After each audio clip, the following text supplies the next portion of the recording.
Selamat pagi, anak-anak yang terkasih.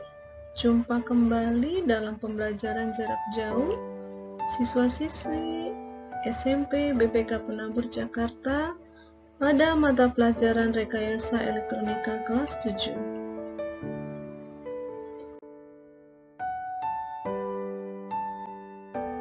Pembahasan kita kali ini merupakan lanjutan dari materi sebelumnya, yaitu pada pokok bahasan teori dasar listrik dengan subtopik bahan penghantar listrik.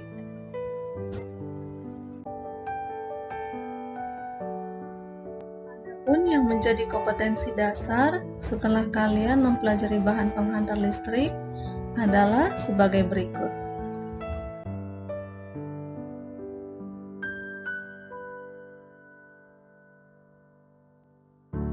Dan yang menjadi indikator pencapaian sebagai titik penilaian atas keberhasilan kalian mencapai tujuan pembelajaran adalah demikian.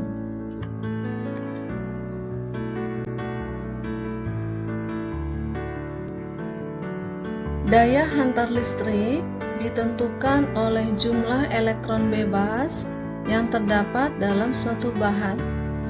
Berdasarkan jumlah elektron bebas, bahan terbagi menjadi konduktor, isolator, dan semikonduktor. Namun, seiring dengan perubahan zaman saat ini, masih sedang dikembangkan oleh para ilmuwan, yaitu jenis bahan superkonduktor. Tetapi yang akan kita bahas saat ini hanyalah mengenai konduktor, isolator, dan semikonduktor. Mari kita perhatikan pembahasan sifat bahan listrik tersebut satu persatu ya anak-anak. Yang pertama adalah konduktor. Konduktor merupakan bahan yang dapat menghantarkan listrik dengan baik.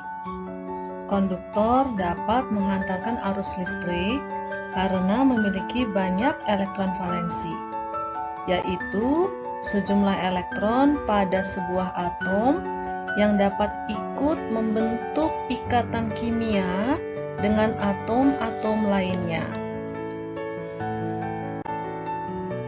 Sebuah bahan akan dikatakan konduktor jika memenuhi syarat-syarat sebagai berikut, yaitu memiliki konduktivitas yang baik, mempunyai kekuatan mekanis atau kekuatan tarik yang cukup tinggi, memiliki koefisien Y panjang yang kecil, dan memiliki modus kenyal atau elastisitas yang besar. Sebuah konduktor tetap memiliki hambatan listrik. Besarnya hambatan listrik ini dipengaruhi oleh beberapa faktor. Yang pertama adalah faktor panjang kawat penghantar. Anak-anak perlu mengetahui bahwa semakin kecil panjang kawat, maka semakin kecil pula hambatannya, sehingga arus listrik yang mengalir akan semakin besar.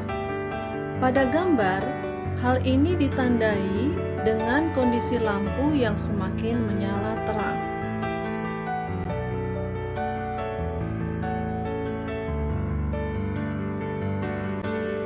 Sebaliknya, jika kabel semakin panjang, maka nilai hambatannya pun akan semakin besar.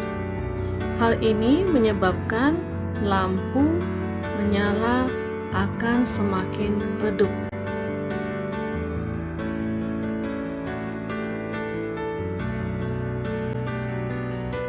Yang kedua adalah faktor hambatan jenis bahan pada kawat penghantar. Hambatan jenis bahan ini ditandai dengan simbol ρ. Semakin kecil hambatan jenis bahan penghantar, maka semakin kecil pula hambatannya, sehingga arus listrik yang mengalir akan semakin besar. Pada gambar, hal ini ditandai dengan kondisi lampu yang semakin menyala terang karena kuat arus listriknya semakin besar.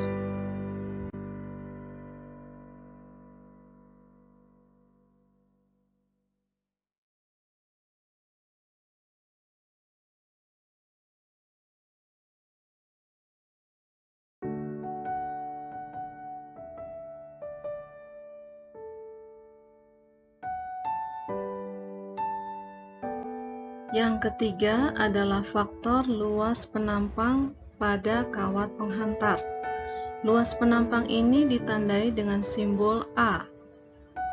Semakin besar luasnya, maka semakin kecil nilai hambatannya, sehingga arus listrik yang mengalir akan semakin besar.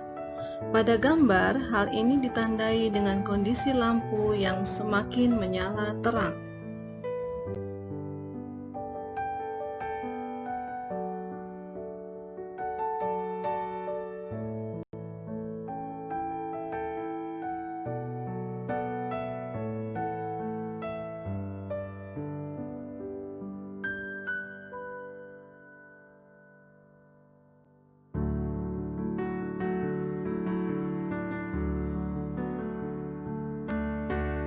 Berikut ini merupakan bahan-bahan yang termasuk ke dalam bahan konduktor, antara lain tembaga, besi, aluminium, kuningan.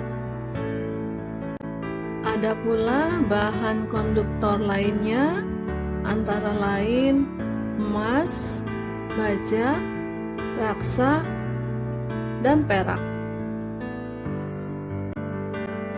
Demikianlah pembahasan kita mengenai bahan-bahan konduktor ya anak-anak.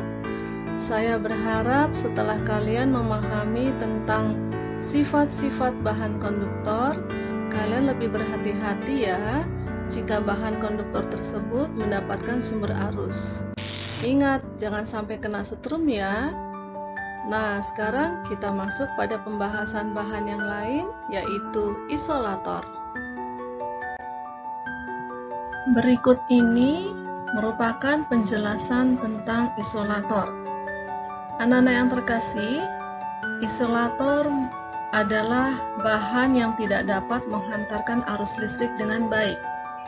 Struktur bahan isolator memiliki atom yang elektronnya terikat kuat dengan inti atomnya, sehingga sulit untuk menghantarkan arus listrik. Dan biasanya isolator digunakan sebagai isolasi atau pelindung dari bahan-bahan yang bersifat konduktor. Berikut ini merupakan jenis-jenis dari bahan isolator. Ada yang padat, cair, dan gas. Bahan padat adalah bahan isolator yang tidak dapat berubah bentuk, misalkan keramik. Untuk bahan cair, merupakan bahan yang dapat berubah bentuk yang dengan mudah akan mengikuti bentuk wadahnya. Bahan isolator yang paling banyak digunakan adalah minyak transformator dan macam-macam minyak hasil bumi. Untuk bahan padat dan bahan cair tentu saja volume masing-masing sifat bahan tersebut tetap ya anak-anak. Dan yang terakhir adalah bahan gas.